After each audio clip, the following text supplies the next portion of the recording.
पूर्वांचल एकता मंच से रउआ सब ऐसे रजिस्टर करके भी जुड़ जाएंगे। सत्येंद्र बाबू, रंजीत भाई तो जुड़ल जरूरी बाटे।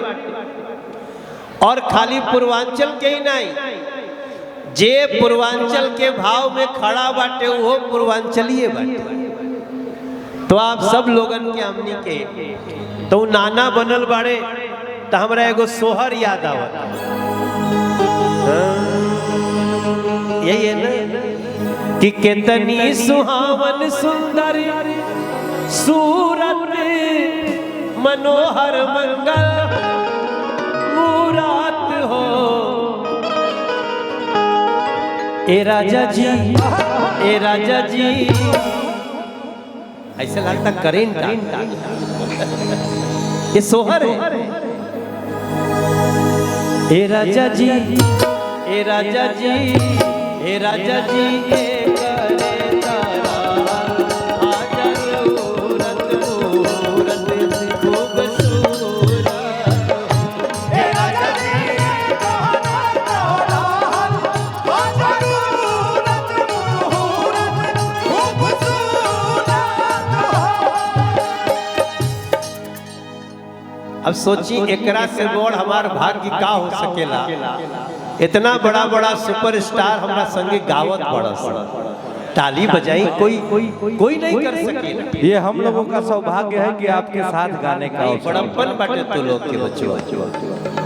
तू लोग इतना ऊपर चल जा कि हम तू लोग के देखे में उलट के गिर जाए। ये अंकुश राजा को जानते हैं कि नहीं आप लोग?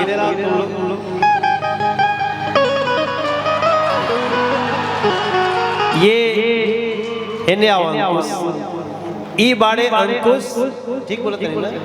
आई बड़े राजा ते राजवा के बियाह भइल बहिने। अब बहिने मतलब 1 महीना हो गया ना, मेरा रुआ गई। रितेश है, अच्छा। तो जो रितेश होता है वो राजा बन ही जाता है। तो गड़बड़ा गए तोहरों के बनाइए दिल रहती जा। ये हमारा भाई क्या कहे, ये रितेश पांडे, रितेश नाम के लोग राजा हो ही जाते हैं। रितेश और तोहरे माथा पे भी राजा लिखल बा और भाजपा के संगे हो।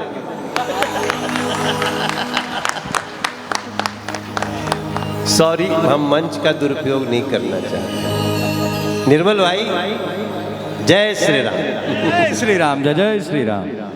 तो ये दोनों अंकुश राजा, सोची आज के कलाकार कितना चरित्र वाला बड़ा सन।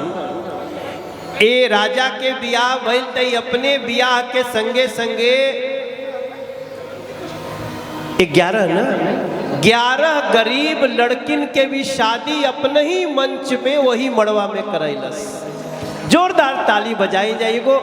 ये पूर्वांचल संस्कृति समाज के वैसन पहचान बाटे जोना के हमनी के भुलाए के नहीं चाहिए। आ तू बचवा बहुत लोगन के सिखा दिले बड़े, हमार तो हो गिल बा, नहीं तो आगे जखर जखर होके कहे हंसते। लेकिन बहुत अच्छा बात बाटे। तो ये सब लोगन के संगे हमनी के देखिए अपना अपना